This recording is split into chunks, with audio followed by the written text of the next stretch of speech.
এবার আওয়ামী লীগ নেতা কর্মীদের কপাল কিন্তু ভাই পড়ছে। আওয়ামী লীগ নেতা কর্মীদেরকে গ্রেপ্তার করার নির্দেশনা দিয়েছে স্বরাষ্ট্র উপদেষ্টা।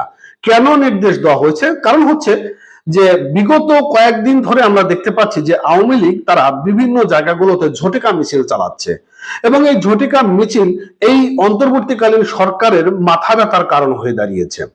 আর খুলনা নগরে আওয়ামী লীগ ঝটিকা মিছিল চালিয়েছে এবং এই খুলনা আওয়ামী লীগের ঝটিকা মিছিল চালানোর পর সরকার কিন্তু আরো তারা উঠে পড়ে লেগেছে এবং তাদের টনক নেড়েছে যে এই আওয়ামী লীগ তারা তো আসলে রাজপথে সেরা, এটা কিন্তু প্রত্যেকেরই স্বীকার করতে হবে। তো তারা যদি রাজপথে সরব হয় তাহলে এই অন্তর্বর্তীকালীন সরকার বা যারা এনসিপি পার্টির যারা রয়েছে হাসনাত সার্জিস তাদের কিন্তু অসুবিধা তৈরি হতে পারে। এর জন্য আওয়ামী লীগের নেতা কর্মীদেরকে গ্রেপ্তার করার জন্য নির্দেশনা দিয়েছে স্বরাষ্ট্র উপদেষ্টা। এখন আমরা টু দা পয়েন্টে কথা বলি।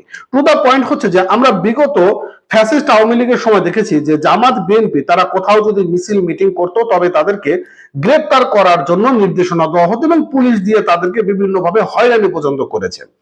এখন আওয়ামী লীগ যেহেতু একটা নিষিদ্ধ সংগঠন দল নয়, তবে তাদেরকে কেন এইভাবে গ্রেপ্তার করানো হবে? এখন যদি আওয়ামী লীগ নিষিদ্ধ দল হতো তবে তাদেরকে গ্রেপ্তার করাটা যুক্তিযুক্ত সঙ্গত ছিল। এখন বলতে পারেন যে বিগত সরকারের যে সকল নেতা কর্মীরা ছিল তাদেরকে গ্রেপ্তার করবে না? অবশ্যই গ্রেপ্তার করবে যদি সে অন্যায় করে থাকে, যদি সে বিভিন্ন খারাপ কাজের সঙ্গে জড়িত থাকে তবে তাকে আইনের আওতায় আনা হোক। কিন্তু আমরা দেখতে পাচ্ছি যে আওয়ামী লীগের বিভিন্ন এমপি বা যারা মন্ত্রী রয়েছেন তাদেরকে মব জাস্টিস করা হচ্ছে বা আওয়ামী লীগের বড় বড় নেতা কর্মীদের সাথে মব করা হচ্ছে। এটাও কিন্তু আইন বহির্ভূত অন্যায় হচ্ছে। এটাও কিন্তু এই অন্তর্বর্তীকালীন সরকারকেও এই বিষয়ে দৃষ্টি রাখতে হবে। তো যাই হোক, প্রথম আলো পত্রিকায় এই বিষয় কিন্তু ভালো একটা কোট করেছে। কি লিখেছিল? আসলে মূলত খুলনা নগরে ঝটিকা মিছিল করেছেন আওয়ামী লীগের নেতা কর্মীরা। আজ রবিবার সকাল 7:30টার দিকে 0 পয়েন্ট এলাকায় বাংলাদেশ আওয়ামী লীগ খুলনা জেলা শাখার ব্যানারে তারা এই মিছিলটি করেছেন।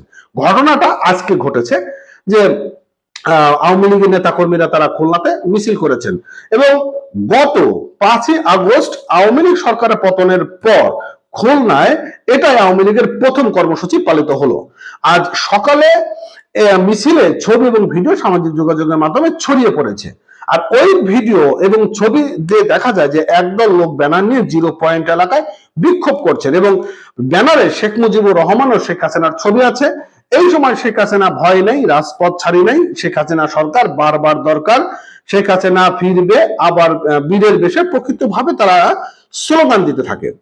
আর এই স্লোগানটাই মূলত এই অন্তর্বর্তীকালীন সরকারের একটা বড় মাথা ব্যথার কারণ হয়ে দাঁড়িয়েছে। কারণ এই অন্তর্বর্তীকালীন সরকারে যারা রয়েছে বা এনসিপি পার্টিতে যারা রয়েছেন তারা কিন্তু ভালো করে জানে যে আওয়ামী লীগ তারা মাঠে কতটা সরব হতে পারে।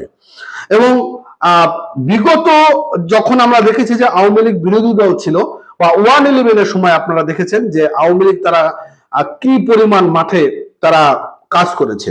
তো এই অবস্থাতে এখন আওয়ামী লীগকে নেতা কর্মীদেরকে গ্রেপ্তার করার নির্দেশনা যেহেতু দিয়ে দিয়েছে স্বরাষ্ট্র উপদেষ্টা এবং যখনই এইগুলোকে গ্রেপ্তার করা হবে এবং এই নেতা কর্মীদের গ্রেপ্তার করার পরে কিন্তু আন্তর্জাতিক মিডিয়াগুলোতে কিন্তু এটার একটা বড় ইফেক্ট হবে। কেন ইফেক্ট হবে?